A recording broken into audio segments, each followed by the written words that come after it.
You need to be fast and you need to be first. I have it copywritten since 2020. There's a movie that is saying that they wrote this film in 2024. We were in pre-production already with 27 other producers and different people working on the project. I had a video game being developed. I don't know how successful he's gonna be in getting no money out of this. And he says lawyers have seen this thing. I don't know if the lawyers would have advised you to then go online on your Facebook page and put out like a 100-point PowerPoint. A hard coat, knock upon your front door. When your ass attack like cancer, burn your condo down. Let my pen drop, don't hear sound. And straight like that, we back. How everybody doing out there in the world? Hope everybody doing well, doing swell. As for me, myself, and I can't complain, so I just keep it to myself. You did what I'm saying, man. We back in the building. You did what I'm saying. Another time, one more time for your mind. We got to talk about some important things out here, folks. Listen, man, let me tell you two things. If you are in the world of business, you know, in the corporate world, you in the new product world, entertainment world, you have something that you want to bring forth to the market. You dig what I'm saying? There's two F's that you need to be, right? You need to be fast and you need to be first. You understand me, man? And now, those two words, those two F's, along with some other ones, if you gonna let my boy Billy tell it, you dig what I'm saying, gonna come into play in this here short film, you dig? So now we got a man named Billy. No, they call him Billy is his nickname. Nathaniel Sherrod Jr. is his handle on this here one video. Huh? And cuz say, despite your thoughts about this is Sinners film that ran away in the box office and ran away with the awards. Despite what you think about it, and Michael B.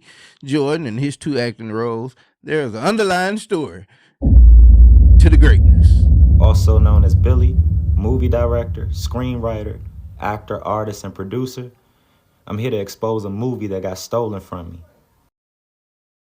I wrote the movie in 2020. It was entitled Bloody Freaks. I have it copywritten since 2020. There's a movie that is saying that they wrote this film in 2024. We were in pre-production already with 27 other producers and different people working on the project. I had a video game being developed. My screenplay starred one Caucasian white lead actress and 3 black male actors. One being a black musician who also has a solo performance in the film, just like in my screenplay.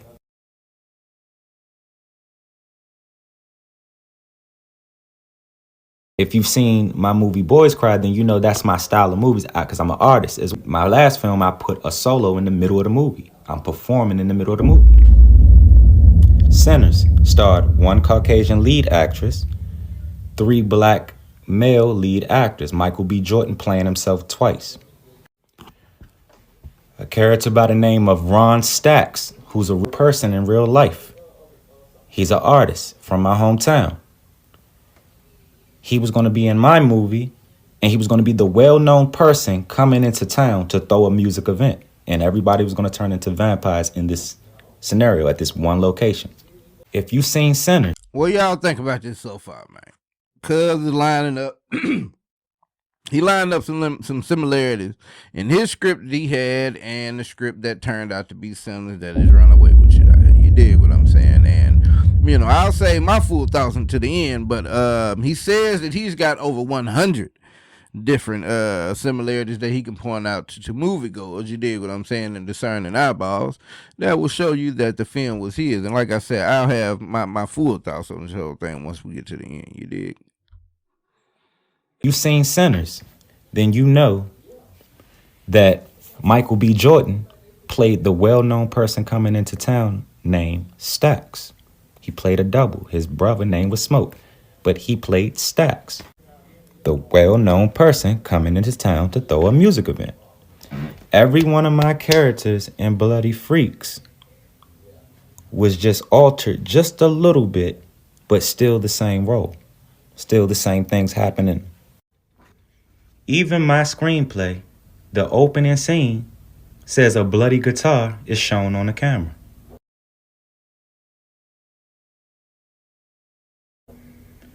If you've seen Sinners, Sammy in the opening scene was holding a. It's so much more. It's not even half of it. Over 100 similarities. And my screenplay being copyright infringed upon, it just don't sit right with me as a creator, because when I write movies or I write and create stories, I know every character. I develop those characters right here. So if I'm watching something and you done took something from me and tried to change it a little bit, I know every detail that you've changed. I can go down the list of every single character. The attorneys have seen it, and this is why I'm coming public. Like I said, it's even to the point where my part 2, I had wrote part 2 and part 3. In my outline, it tells you the time period. You find out the thing that infected me in the house came from the Jim Crow slave period time period. What time period was Sinners? So, like I said, my attorneys have seen everything, and this is why I'm coming public now. So, trust me, it's way more to be exposed. Couple things, man. A couple things about this. Now, like I prefaced this whole thing. You dig what I'm saying? If you are in that world, if that's what you do for a living, then we know our intellectual property has to be backed by some copyrights and some trademarks and all this, that, and the third. You know what I mean? You understand what I mean? Is what I meant to say. I just made a whole new term just then. So, if we were to give him the benefit of the doubt that he is absolutely correct and he's got over 100 similarities between his film and Sinners, I think this would be a lesson learned, because that would suggest that you can't make every horror film, because they say Sinners, man, it's this big debate online, bro, where a particular side of the frame, you dig what I'm saying, they swear that Sinners is the worst movie ever. Like, complete ass. You dig what I'm saying? And while I like the movie, I give it a thumbs up. I saw it when I happened to come across a version of it that wasn't necessarily up to par. You dig what I'm saying? But it was early on in the life of that thing, and it irritated me because at about halfway, especially the big scene in the middle, you dig, when they have all the little dancing around. I think the little Irish music and all this. Up to that point, it kind of irritated me because, again, it wasn't a good version, so the sound was off. So at that point, I got irritated, like, damn, are they just singing literally through the whole thing? But later on, when I got a chance to watch, a righteous version, yeah, it was a righteous movie, bro. Now, I'm a movie buff, but I don't know what they break these things down into as far as why you get best screenplay and best actor and all of that. I've watched some films this year, and I thought, you know what I mean? I thought they may have been a little more worthy of some areas, but I'm not that deep into it. So, it's hard to really feel sorry for Cuz no, in that world, man, ideas get spread around in the music world. Little parts of beats get taken and vocals and this, that, and the third, man. You got to be on your toes. You have to be fast and you have to be first. You know what I'm saying? But again, in trying to win a suit where you said it was my idea, people think alike, you know what I mean? And your horror film, could have been likened to somebody else's film that you obviously had to have drawn some inspiration from somewhere along the line, man. So I don't know, bro. I don't know if Billy gonna be, Nate Downey Sherrod. Why I keep calling the man Billy? Somebody said Billy, I think, is in the little write-up about it. I don't know how successful he's gonna be in getting no money out of this.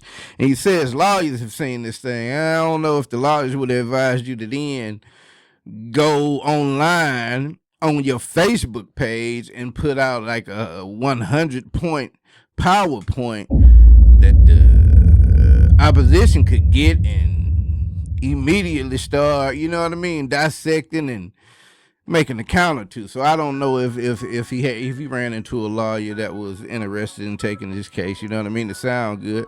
But we gonna see, man. See if they gonna take some of them Oscars back and all that. Everybody gonna raid, bruh, and make them get back his trophy like they did Reggie Bush. But then Reggie Bush got his trophy back in the end. You dig what I'm saying? But y'all fill me in on that, man. What y'all think about the Sinners film as a whole?